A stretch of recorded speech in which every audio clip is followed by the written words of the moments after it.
हजुर सन्चै बसौँ न हजुर। हामी चाहिँ यो खरेद रोगको लागि भ्याक्सिन लगाउन आएको। हजुर यसलाई अब एफएमडी भन्छ। हजुर हजुर यो एफएमडी भनेको चाहिँ फुट एन्ड माउथ डिजिज भन्छ होइन। हजुर यो रोगको चाहिँ अहिले भ्याक्सिन चलिरहेको। यो रोगको भ्याक्सिन चाहिँ लगाउनै पर्ने हुन्छ।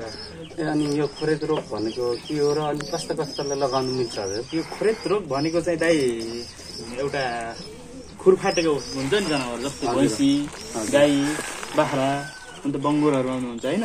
विशेष गरी यो गाई भैँसीलाई देखिने खुर फाटेको, त्यसमा चाहिँ घाउ हुन्छ होइन। हजुर फाटेकोमा घाउ हुने, त्यसपछि त्यो पाक्ने, मुखमा घाउ आउने, हजुर त्यसपछि एकदम उक्त बढी ज्वरो आउने हुन्छ होइन। हजुर त्यो बढी ज्वरो आएपछि चाहिँ तपाईँको लक्षण देखिने एउटाबाट अर्कोमा सर्न चाहिँ समय चाहिँ नलाग्ने। जस्तै यो एउटा घर लागेछ भने अर्को घर त्यो टोलै गाउँमै सकाउने, सहाय पार्ने खालको रोग हो। त्यो चाहिँ एउटा भाइरल रोग हो। हजुर यसको विरुद्धमा चाहिँ खोप लगाउने।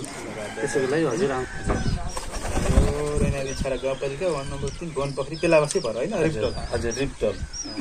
अनि एउटा छ हजुर अहिले।